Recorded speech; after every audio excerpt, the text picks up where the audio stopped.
Good morning, ladies, and happy Monday. Rise on up. It's the start of a brand new week, a brand new day. Let's go. Let's go, let's go, let's go. It's time to get moving. I know, but if we can't hype ourselves up, who will hype us up, right? So we got to move it. It is a brand new day, and if you have air in your lungs, the Lord provided you a brand new day. I'm very, very grateful and thankful that I'm here today, so let's make something of it. Now, before we start the day, let's fill our cups. Jeremiah chapter 6. We're going to be talking about impending destruction from the north. And what does that mean? I'm not sure, because we're going to read it together. Verse 1 goes like this. O children of Benjamin, gather yourselves to flee from the midst of Jerusalem. Blow the trumpet in Tekoa, and set up a signal fire in Beth Hesserim. For disaster appears out of the north, and great destruction. I have likened the daughter of Zion to a lovely and delicate woman.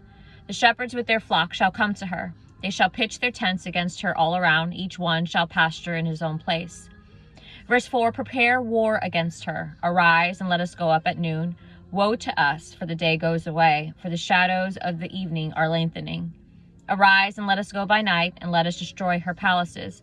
For thus has the Lord of hosts said, cut down trees and build a mound against Jerusalem. This is a city to be punished. She is full of oppression in her midst. As a fountain wells up with water, so she wells up with her wickedness. Violence and plundering are heard in her.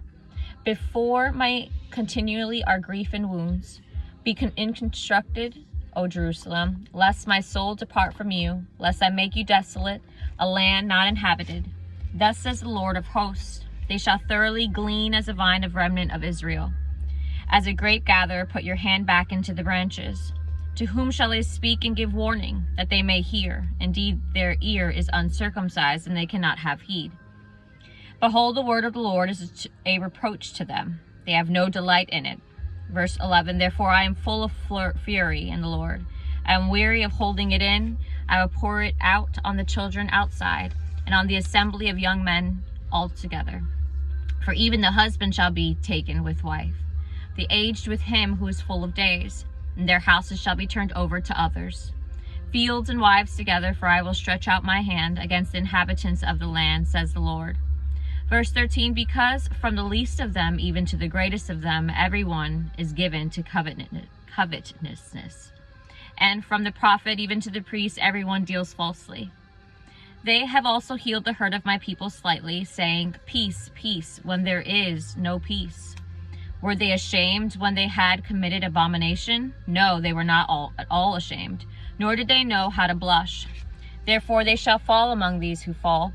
At the time I punish them, they shall be cast down, says the Lord. Thus says the Lord, stand in the way and see, and ask for the old path where the good way is, and walk in it.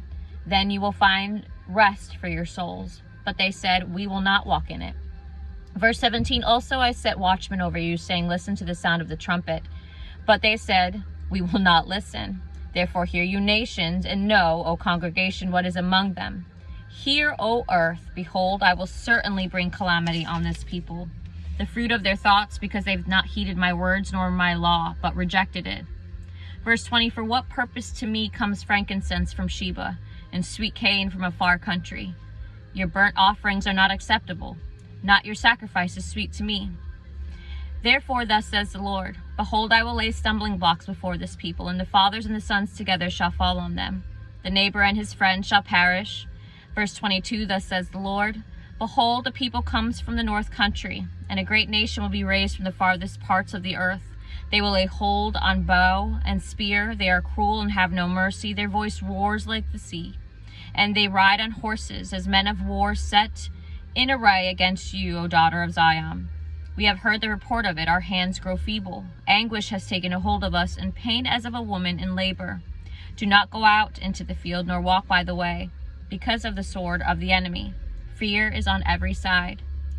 Verse 26, O daughter of my people, dress in sackcloth and roll about in ashes. Make mourning as for an only son, most bitter lamentation. For the plunder will suddenly come upon us.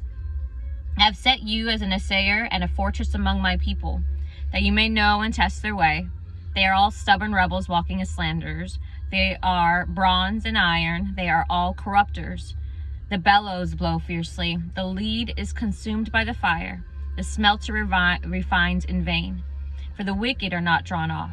Last verse 30, people will call the rejected silver because the Lord has rejected them. Now some context behind chapter 6. It says the warning came to Jeremiah's own tribe of Benjamin. Tekoa, located approximately 12 miles south of Jerusalem, was the home village of the prophet Amos. Disaster in Jerusalem appeared imminent despite the ancient cultic beliefs that Jerusalem's walls were impregnable. The belief that Jerusalem would never be destroyed developed because of the Lord's deliverance of the city during the Sennacherib crisis in 701 BC. The ears of God were closed, denoting willful rebellion and refusal to hear. They no longer delighted the Lord's word. Old paths refers to the ways of the faith and obedience, the ways followed by Moses and the patriarchs, and walk indicates lifestyle. Jeremiah encouraged the people not only to remember the old traditions of faith, but also to live by them. Now, no offering could substitute for obedience, and frankincense was imported from Sheba, located in Arabia, and sweet cane may have been brought in from India. Burnt offerings indicated those in which the entire animal was consumed, and sacrifices were those in which only choice portions of the animal were offered, while the rest was consumed by the worshippers. Now, the ancient metallurgical process of refining raw ore to pure silver is applied metaphorically to the people of Judah, who are hopelessly impure and beyond refining. And that is all for today's Bible study, ladies. Does not the Lord refine us? If you haven't been refined a little bit, I highly encourage you to pray to the Lord and just seek what things that you may need internally, that you know that you may need to change, and that may be hindering you in your walk in your path, or hindering you to talk to Him and have an open relationship. So I encourage you to listen to worship music, spend time with Him, and let Him speak to you, because I assure you we all have Jesus Christ inside of us. So I hope you'll have a blessed day. Let's start this brand new week. If you need prayer, leave a message down below, and if not, I will see you all tomorrow. Stay encouraged. See you soon.